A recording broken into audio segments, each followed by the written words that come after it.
Hi guys, welcome to today's video. I won't share it after this. Hey,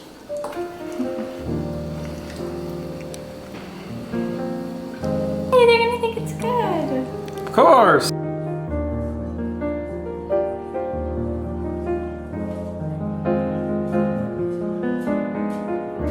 Small. Yeah. It's your best one, I think. We are going to be spending the whole day in my kitchen. Today I wanted to share 2 recipes with you guys that I kind of made from scratch this quarantine. First dish is a salty one. You can have this for lunch or dinner, and I'm sure you've seen like a similar recipe to this. I kind of just pulled things from my head. Maybe there's a recipe exactly like this that exists. That is definitely a possibility because there's not a whole lot of ingredients in here, but it is super good. It is vegan friendly, dairy-free, gluten-free. Both of the recipes in this video will be dairy-free and gluten-free. Cooking and baking for me has been an escape. So it's been really fun to just try out a few new things. And both of these recipes are approved by Nick. He loves them. I've been having this first one that you'll see like 3 times a week over the last 2 weeks. Every single night we make it. It's so fun. It's not a whole lot of ingredients, and you can have it for lunch or for dinner. You can meal prep it. Really, you can do whatever you want with it. Recipe number 1. I don't even really know what to call it. You're gonna start off by chopping up some fresh peppers and tomatoes. I like the little cherry tomatoes because I think that they're a little bit sweeter. Then I add some olive oil, but you can also use avocado oil, and you want to heat it up a little bit over medium heat. Then you will throw your peppers and tomatoes into the pan. You want them to soften up a little bit, but not be like mushy. Go ahead and add garbanzo beans into the mix. Once the garbanzo beans go in, I turn up the heat just a tiny bit. But you want to make sure that you don't burn it. While that's cooking, on the side, you'll also be making some white rice. The directions for that are super simple. They're right in the package. But you basically just throw it in boiled water and let it sit with the cover on for like 5 minutes. Once that is cooked, you're gonna add the rice to the mix and mix it all together in the oil with the garbanzo beans, with the veggies.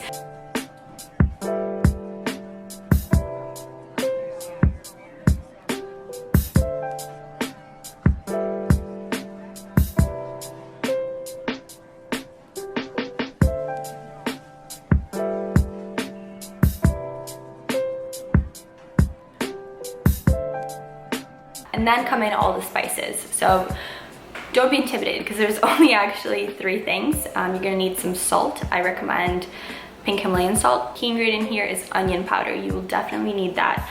And some pepper. I have never actually measured these. I always just kind of eyeball everything. So the spices you can kind of just do to your liking. There's one more very, very important ingredient that you need with this.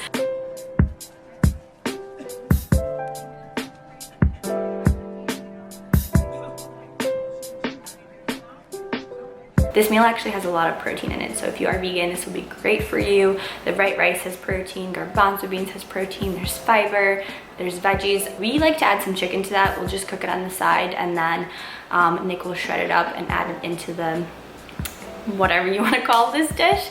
Right at the end when it's all kind of just simmering all together, but you totally don't have to do that if you're plant-based. And yeah, that is recipe number 1.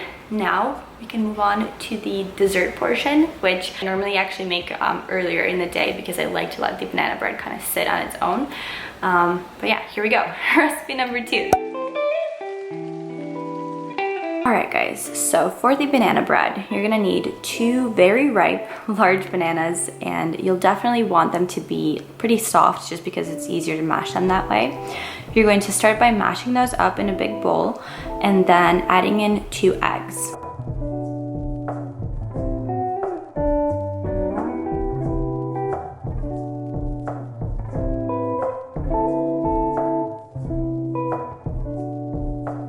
You don't want to use eggs if you are vegan, then you can always use a replacement egg or flax meal. I believe that that works really well. Even applesauce could work. After that, we're going to add the rest of the liquid ingredients. 1 tablespoon of vanilla, 1/3 cup of coconut oil. Mix all the liquids together, and then you'll go ahead and add all the dry ingredients. 1 teaspoon of baking soda, 2 tablespoons of coconut sugar. This is major key. You definitely need a little bit of sweetness in this. And the final dry ingredient that's pretty major is almond flour. I did 1.5 cups.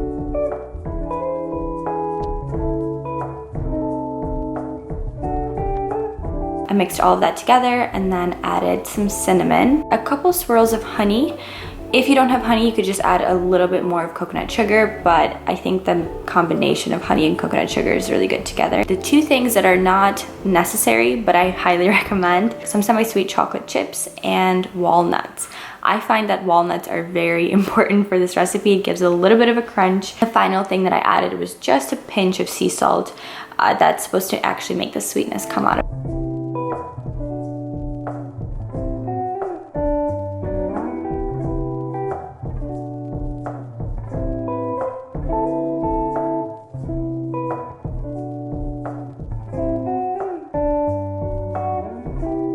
Once it was all done, I sprinkled a little bit more cinnamon on top and I threw it into the oven, which was already preheating at 350 Fahrenheit for 40 minutes. I find that this recipe is the most moist banana bread, and I hate to use that word, but it comes out the absolute best.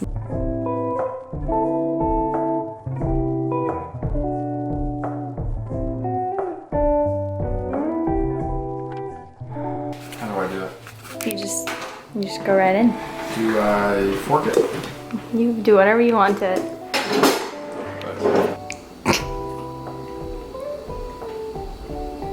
It's bomb. Yeah. Yeah. It's your best one, I think. Yeah? Yeah. Oh, good. So good. I won't share it after this.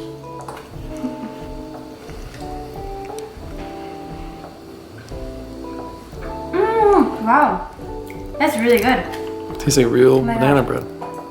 It's so like soft. Yay! Good. Yay, they're gonna think it's good. Of course!